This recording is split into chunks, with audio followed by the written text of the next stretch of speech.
Senhor, amém? Vamos abrir nossa Bíblia no primeiro livro de Samuel, capítulo 1. Eucana e suas mulheres. Houve um homem de Ramataim, ao fim da montanha de Efraim, cujo nome era Eucana, filho de Jeoral, filho de Eliú, filho de Tou, filho de Zufi e Frateu. E este tinha duas mulheres. O nome de uma era Ana e o nome da outra Penina. E Penina tinha filhos, porém Ana não tinha filhos. Subia, pois, este homem da sua cidade de ano em ano a adorar e sacrificar ao Senhor dos exércitos em Siló. E estavam ali os sacerdotes em Siló. E estavam ali os sacerdotes do Senhor, Ofni e Finéias, os dois filhos de Eli. E sucedeu que no dia que Eucana sacrificava, dava ele porções a Penina, sua mulher, e a todos os seus filhos e a todas as suas filhas. Porém a Ana dava uma parte excelente, porquanto ele amava Ana. Porém o Senhor lhe tinha cerrado a madre. Amém? O Senhor nosso Deus, nosso Pai, Pai do nosso Senhor e Salvador Jesus Cristo, eu quero te agradecer pela oportunidade de estar novamente na tua casa de oração para pregar a tua palavra nessa noite. Continua, Senhor, bradando no meio da tua igreja. Que o teu Espírito Santo venha abrir nosso intelecto, nosso coração, para que toda palavra, Senhor, que for colocada nos meus lábios pelo Senhor, possa entrar nos nossos corações e fazer morada, meu Pai. E daqui nunca saia até a volta do seu Filho Jesus. Fala só, o Senhor é Deus. Fala só, Jesus Cristo é o Senhor. Aplauda o nome santo do Senhor e Deus vai sustentar. Eu quero falar, irmãos, dessa noite, de duas mulheres. Uma se chama Ana e a outra Penina, que eram esposas de um só marido.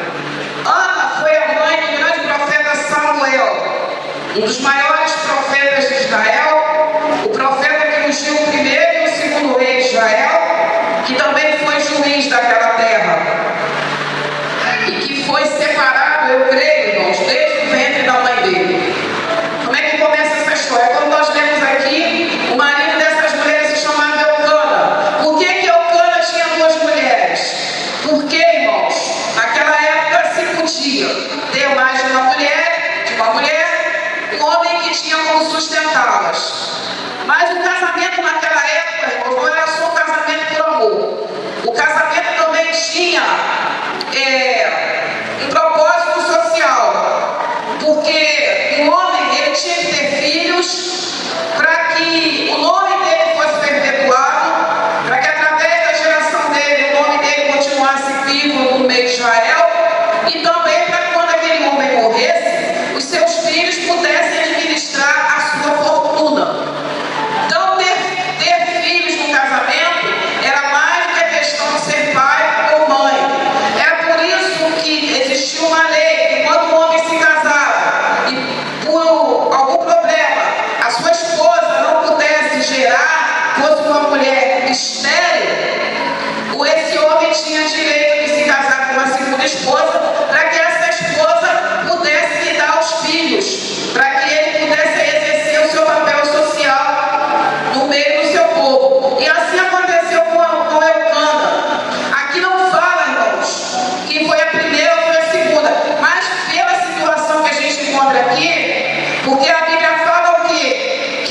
cobria a Ana de atenção, e ela só tinha sido ali a geradora dos filhos. Então eu creio, irmãos, que a atenção de Eucana era toda para Ana, e Penina ficava ali relegada ao banho dos filhos sem ter nenhuma atenção especial, e isso incomodava Penina.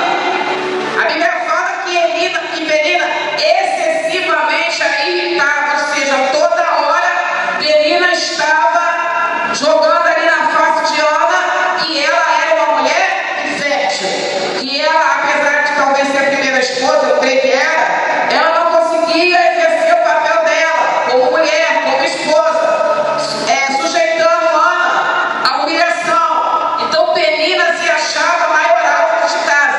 Penina se achava aquela mulher que tinha direito a tudo, que aos olhos da sociedade era que realmente era aquela esposa ideal, a esposa que conseguiu cumprir o seu papel.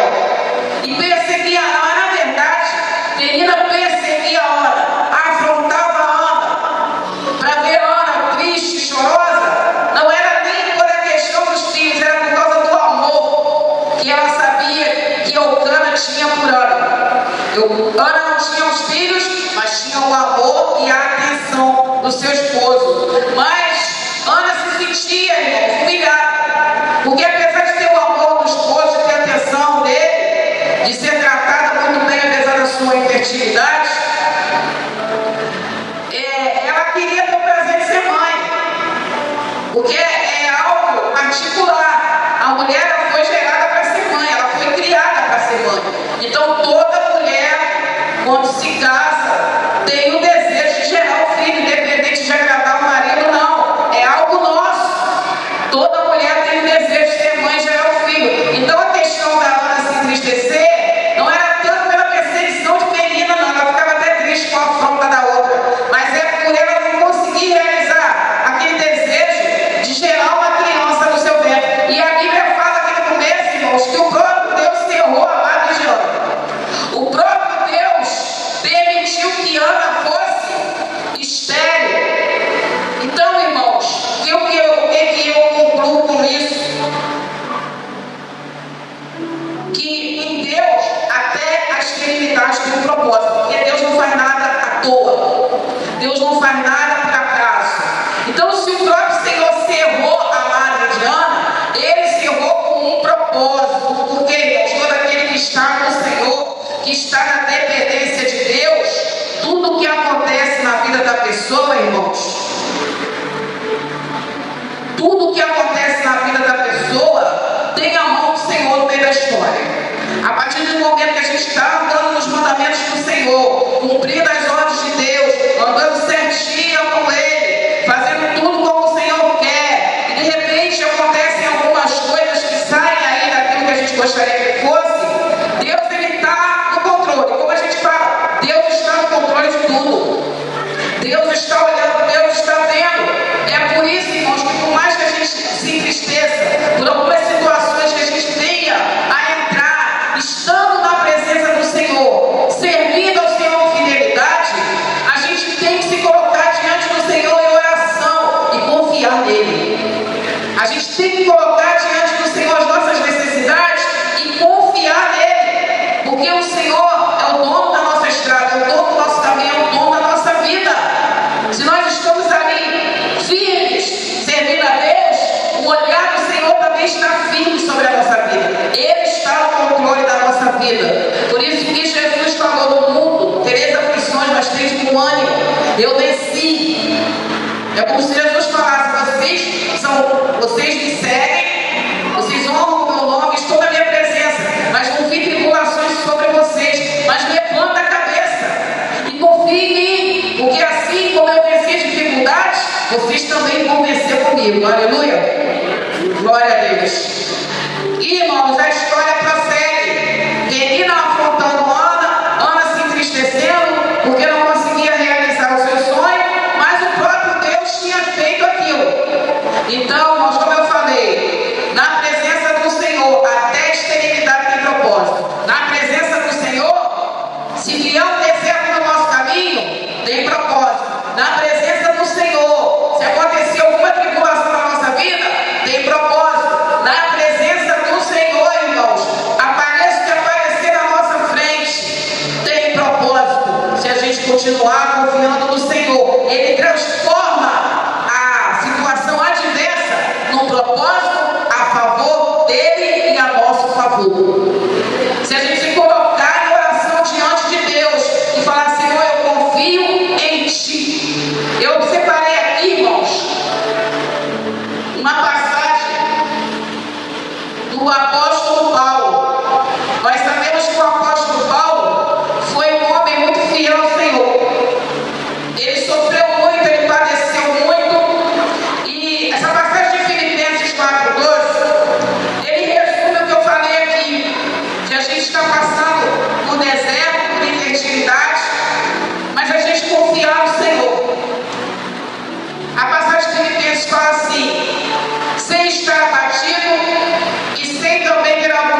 continuar confiando no meu Deus.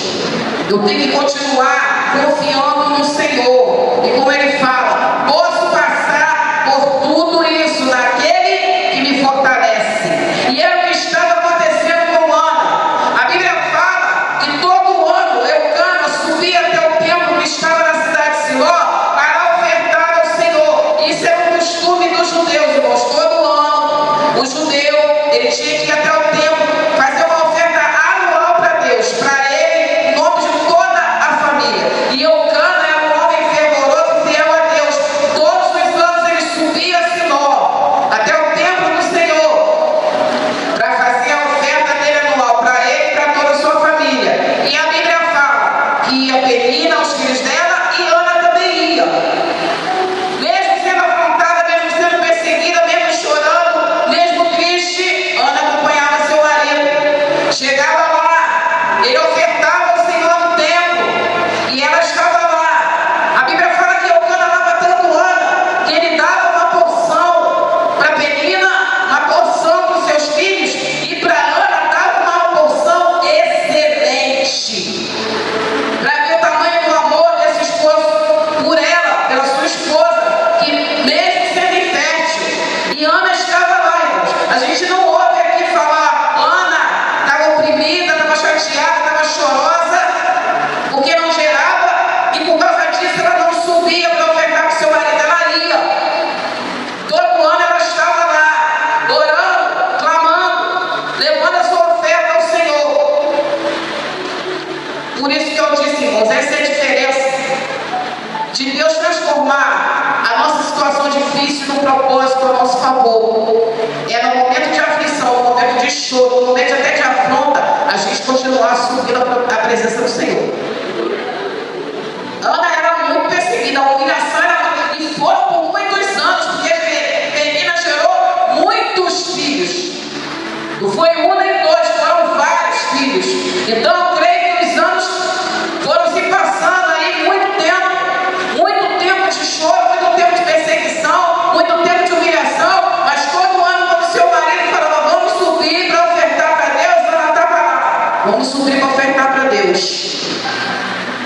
Até que chegou o dia, irmãos, que numa desses sacrifícios, depois que eles ofertaram ao Senhor, Ana retornou ao templo e começou a fazer uma oração diferente, porque ela resolveu fazer um voto ao Senhor. Antes ela subia, participava do sacrifício, depois sentava para comer a parte do sacrifício que cabia à família, depois da parte do Senhor, e ela resolveu ir orar. Eu não sei o que foi que tocou no coração dela, que ela falou assim, eu vou tomar uma atitude. Eu tenho vindo todos os anos e orar, só que agora eu quero fazer algo diferente para o Senhor. E ela fez um voto ao Senhor, irmãos. Ela fez um voto ousado. Ela resolveu fazer uma oração diferente. Ela falou, Senhor, se o Senhor me der um filho varão, quando ele nascer, eu vou entregar ele para o Senhor, e ele vai habitar na sua presença, na sua casa, por toda a sua vida. Porque ela só queria ter o prazer de gerar uma criança e ser mãe. Irmãos, o Senhor ouviu aquela oração. A Bíblia fala que quando ela retornou para casa naquele dia, o seu marido a conheceu, como fala a palavra, e ela engravidou. Aleluia. Que nós também podemos aprender aí, irmãos, dessa situação, desse voto de Ana. Eu não sei qual é o propósito do Senhor na vida de cada um, mas, irmãos, de repente o Senhor está esperando de nós um passo mais ousado. De repente o Senhor está esperando de nós algo diferente do que a gente costuma fazer. Porque às vezes nós temos algo no coração, mas a gente fica assim, eu não vou fazer não porque ninguém faz. Eu não vou ousar não porque ninguém ousa. Eu não vou fazer isso não porque eu não tenho as condições que as pessoas têm. Eu não vou fazer isso não porque eu não sei nem falar direito. Eu não vou falar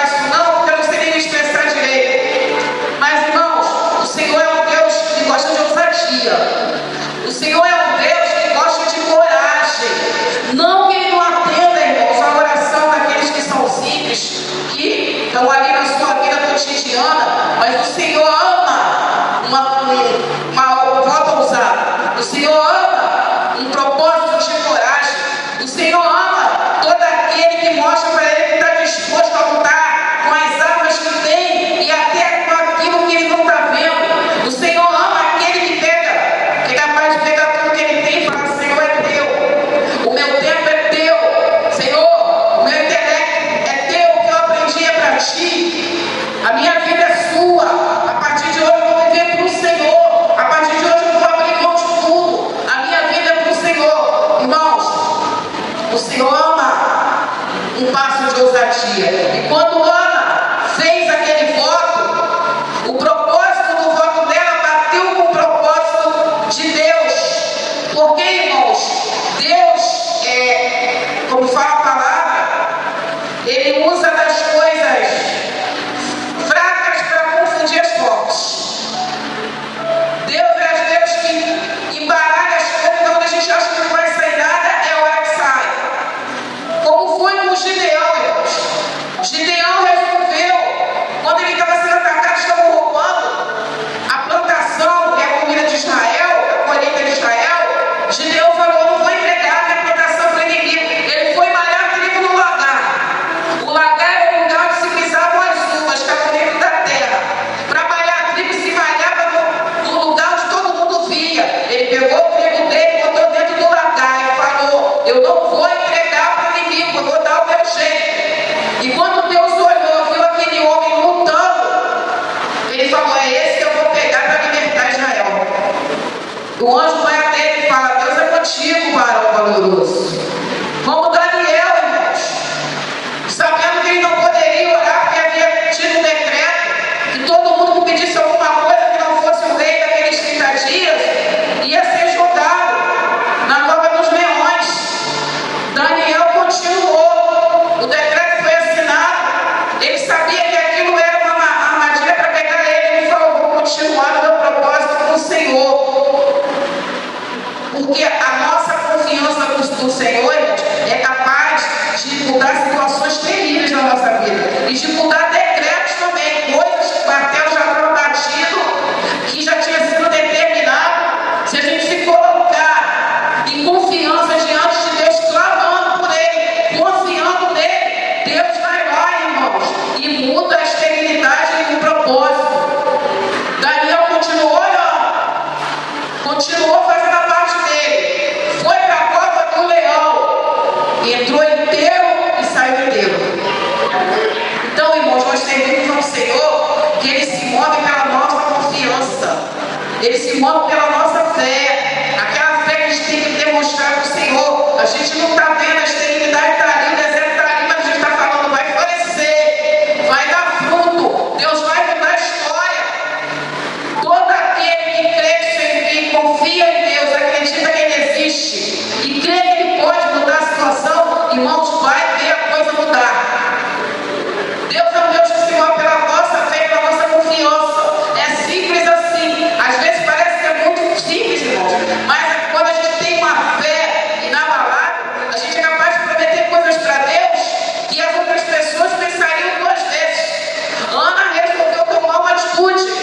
Ela cansou da perseguição, cansou da afronta, mas ela não foi bater boca com Penina, ela não foi mais fazer queixa de Penina para o marido, ela foi diante daquele que podia resolver a situação dela, porque ela ia falar com a Eucana, não ia adiantar nada, sabe por quê? Porque a Eucana virou para ela, quando ela estava chorando por causa de mais uma afronta, e falou assim: por que você está chorando? Eu não sou melhor para você do que 10 filhos. Eu não sou melhor que 10 filhos, mulher, está chorando por quê? Então não adiantava ela fazer queixa. Irmãos, tem hora que não adianta a gente falar nada para ninguém. A gente tem que ir direto naquele que pode resolver a nossa vida. Nosso Senhor Jesus Cristo. A gente tem que dobrar o nosso joelho. Tem hora que a gente não adianta a gente bater boca, a gente partir para responder a afronta.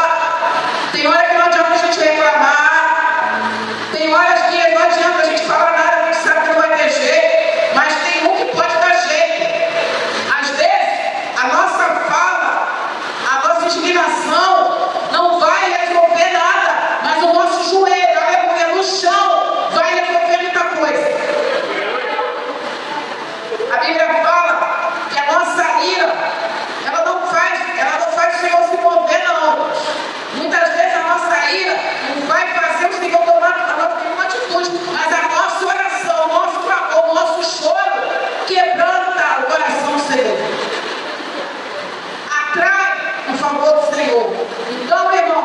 o joelho dobrado na madrugada, aleluia, é muito mais perigoso do que um bate-volta de mais de meia hora.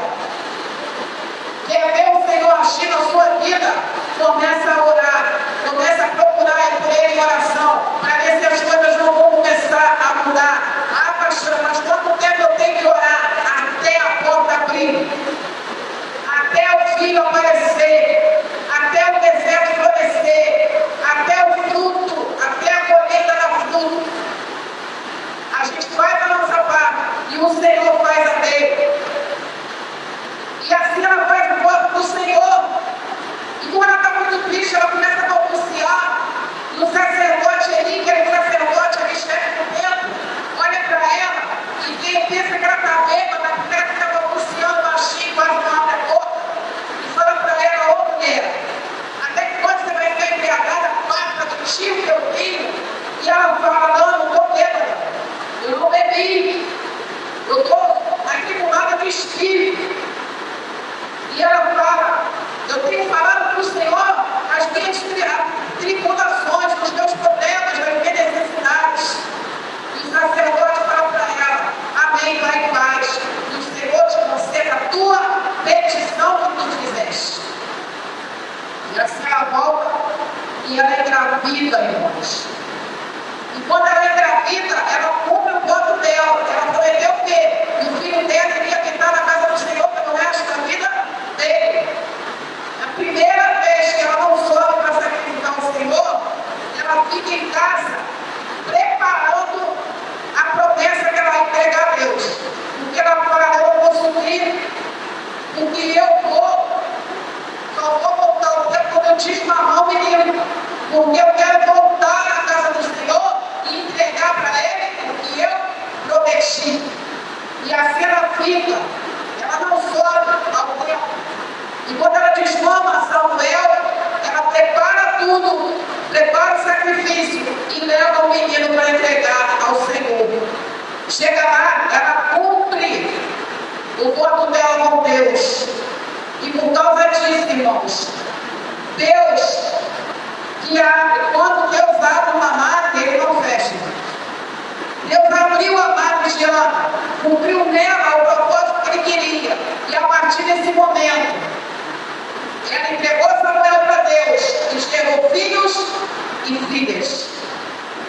Como eu falei, mas quando a gente dá um passo ousado no Senhor, quando a gente confia nele, Deus vai nos dar não só aquilo que a gente precisa, mas pode nos surpreender com muito mais coisas. Como ele fala no livro de Isaías, os meus pensamentos são mais altos que os vossos pensamentos, e os meus caminhos mais altos que os vossos caminhos. Assim diz o Senhor para nós.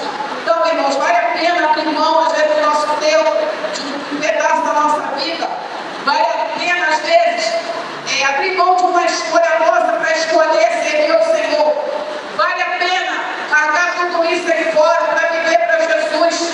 Porque o Deus que nos acolhe, Ele não vai deixar nos faltar nada. O Deus que nos acolhe, Ele vai conceder o que a gente precisa e além, muitas vezes, daquilo que a gente estava esperando. Mas tem o tempo dele. Porque, irmãos, Deus não faz nada fora do tempo. E muitas vezes a gente muda a história por amor a Jesus, mas algumas coisas demoram para vir. E está do lado de fora. Está um tempão na igreja. Está tanto tempo na igreja. E está do mesmo jeito. E nada acontece. Irmãos, continua firme na presença do Senhor. Porque a sua esterilidade nesse momento tem um propósito em Deus. Deus vai mudar sim a sua história. Deus vai colocar na sua mão tudo que você precisa. Basta que você continue confiando e orando, buscando. Peça. Pedir, dá-se-vos-á. Basta que a porta se abre. A Bíblia fala, irmãos, lá no Novo Testamento, em Mateus 21, que tudo aquilo que a gente pede, crendo, a gente recebe. Então, creia naquilo que você está pedindo a Deus, porque você vai receber. É a palavra que fala. E a palavra do Senhor não cai no chão. Se Ele fala que a gente vai receber, a gente vai receber. Ana pediu, fez um voto e acreditou. Anos e anos sendo humilhada. E ela falou, Senhor, eu vou fazer isso, isso e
Eu quero deixar para a igreja nessa noite.